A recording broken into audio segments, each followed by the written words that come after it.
Right, so it's Eating Disorder Awareness Week, so we're doing some little discussions about some aspects of eating disorders. Just a quick disclaimer, we are all being very open and honest. We all have experience of eating disorders. If you feel like you may get triggered by any of the content, please just don't watch, or at least be careful. George, both do a very quick introduction. I know you did the one last time, so just a little quick one. You go first this time. Okay, I'm Christina. I'm an ambassador for BEAT. I'm based in Norwich and I have a lifetime experience of atypical anorexia. I'm Adam. I'm based in Cumbria and I've got half of a lifetime of a lot of different diagnoses and none of them are stuck yet. And I'm Hazel. I'm 34 and I've got a history of bulimia and purging disorder. Right, so BMI and weight stigma. Where do we start? I don't know, to be honest. Can I start with just saying I hate BMI and think it's a load of nonsense? Yeah, I'll go with you on that. I think it has a very, very limited medical use, but has enough. But when people are needing surgery, for example, and they need to know how much anesthetic to put into someone, or if they're doing medication dosages and things like that, or if someone is severely, if someone with an eating disorder is obviously underweight and unwell, then it has a relevance to make sure that they get out of physical danger or immediate danger to their life. But beyond that, it is absolute rubbish, and all I think it does is prevents people from recovering, in my opinion. Well, the guy who came up with BMI originally said it shouldn't be used on individuals. It was for population statistics, so it's not even the right method.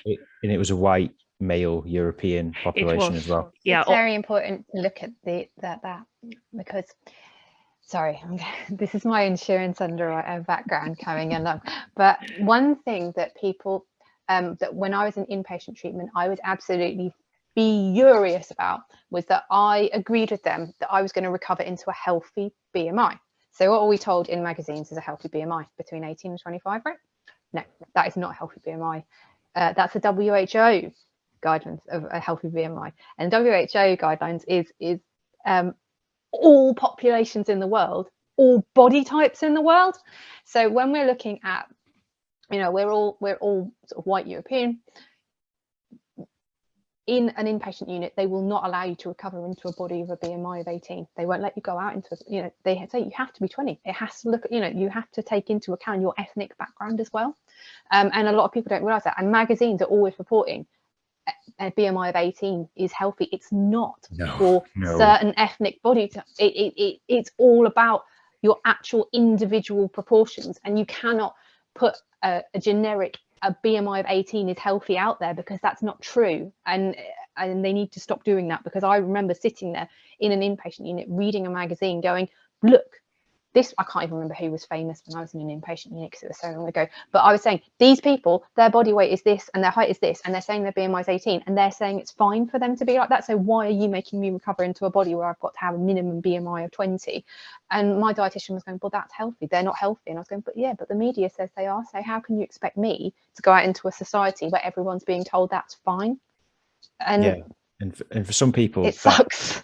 And for some people, even that BMI is not high enough. Some people, they need, a healthy body is the body you recover in when you are not restricting, you are not purging, you are not binging, you are not doing those behaviors which were maintaining your eating disorder. That is your recovery body, and whatever that is, that is. And I think it should, and this is where I think society is really going wrong about even people who haven't got eating disorders.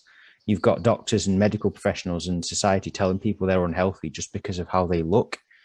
And that's not to mention either that the BMI criteria changed overnight in the 1990s. I love that story. Yeah, literally hundreds of millions of people went from being normal weight to overweight overnight, and that was just.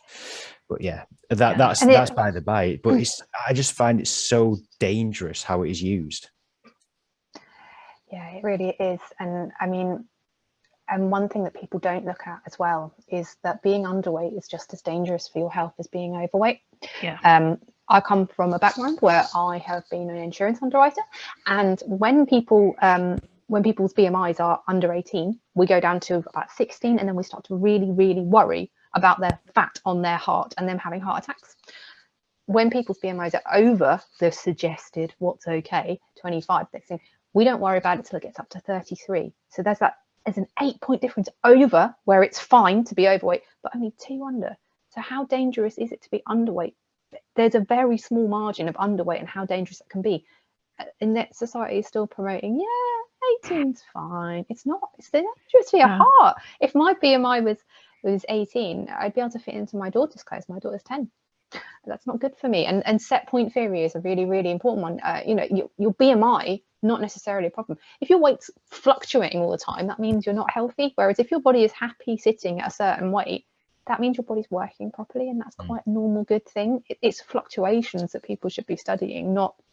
Yeah, I agree. And even in the even people in the higher weight categories, they can be perfectly healthy at that higher weight and that higher BMI. It's how your body's functioning and how your mind's functioning as well. And we see health isn't just about how your body's functioning. And I think that's missed a lot too.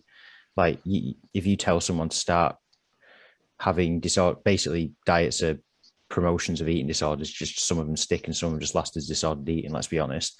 It's all that does is ruin someone's relationship with their body, their mind, their social life, everything.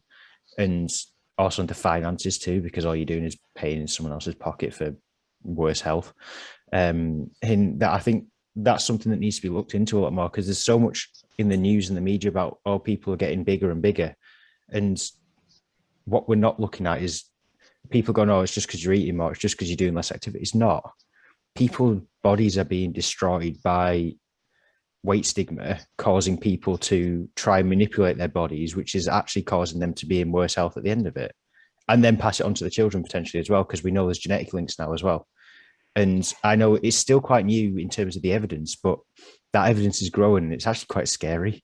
I find it really, really scary to see it. It also doesn't take into account all the social implications, like finances, your amount of time people are very time poor now. People can't afford to just buy a load of fresh ingredients and eat healthy all the time. And just, it doesn't take into account so much. It just sort of assumes, oh, it's just a health thing. When in reality, there's so much more to it that's quite annoys me that they just ignore. It's so much cheaper to buy 2 pizzas than it is a load of fresh fruit and vegetables. Yeah, I mean, it's the thing. If you go to McDonald's, it's cheaper than if you go to Subway, and Subway is probably a healthier option. But if I want to feed my kids for a cheap meal, I take them to McDonald's because it's cheaper. like anyone who's energy prices are shooting up, so people are going to have less money to have a healthy diet, and there's no support for that or anything like that. But BMI is such an exclusionary criteria, and I'm sure all of us have had a conversation with a health professional at one point or another where they've said you're not. I got a letter from Eating Disorder Services that said your BMI is not low enough for us to help you. And 3 months after I got that letter, I hurt myself quite a lot because I just thought, well, how am I ever going to get help? I need help. I wrote them a letter and I said, I've just come out of the inpatient unit. I've been out for a year. I'm losing tons of weight. I'm doing lots of dangerous things to myself. Please help me. Please help me. And I got a letter saying your BMI is 20. Sorry. Yeah. I literally had a GP tell me I was too fat to have an eating disorder once, literally in those words. And it's not just health professionals either. I applied for a personal independence payment last year, and it's come back and based solely on my BMI. I mean, I have got awarded a couple of things, but based solely on my BMI, I've scored no points in any of the eating categories, despite the fact that I essentially have to have people tell me to eat. Wow. Just wow. This stigma is so bad. And I think, it's bad for people in all body sizes as well. And like you said, I've had GPs tell me, oh, you need to lose a little bit more weight before we'll help you. So I went and did it because I knew it was the only way I'd get some help, and that nearly killed me. And it's like we're encouraging people to get so unwell, but then we're telling people who are maybe perfect. I put something about this the other day. It's like we're telling people who are potentially perfectly healthy and slightly larger bodies than society deems as normal to manipulate their bodies to the extent where they become unhealthy just because that fits into the societal ideal of what is health. Yeah. And why are we doing that to people? It's such a, and it's not just society doing it, it's the medical profession as well. And I know that the diet industry funds a lot of medical research and stuff, which is making it even more muddy waters. But I just find it so dangerous that we're the path that we're going down. And I really hope that the sort of health at every size and set point theory and that sort of thing really comes in the future. I know it's growing in traction, but we really need to do a lot more, I think, because otherwise it's just going to keep harming people. Yeah, and they've done studies on, because I'm a clinical psychology student, I love talking about studies, and they've done studies on lots of people where they've shown that diets just don't work. Basically, that something like 95% of people who go on diets put on more weight than they started with.